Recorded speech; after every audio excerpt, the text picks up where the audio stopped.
Si Kuya Ervin dito mag-explain. Sabi niya, ito daw pong nasa harapan natin ang pinaka Class A. Opo. Yan. So ito po ay puting-puti. So ano-ano yung mga nandito? Ito po yung first class po. Pwede pong paninda sa palengke. Ito yung sa palengke, Opo. yung binibenta.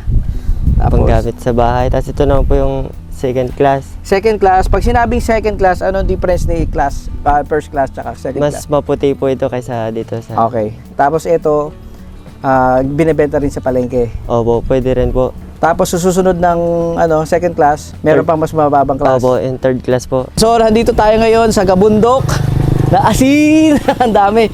Ayan. So, kuya, ito ay ang In third class po. Third Ginagamit class. po sa pangbogoong ganon. ayan, sa paggawa ng Bagoong po. bagoong. So, pinayagan na nila akong tumungtong dito kasi nabibilad naman to sa araw. At ito daw po ang kanilang ginagamit sa paggawa ng Bagoong po. bagoong. Ito naman, kuya, Yung pinakamadumi na po ito, yung sapin.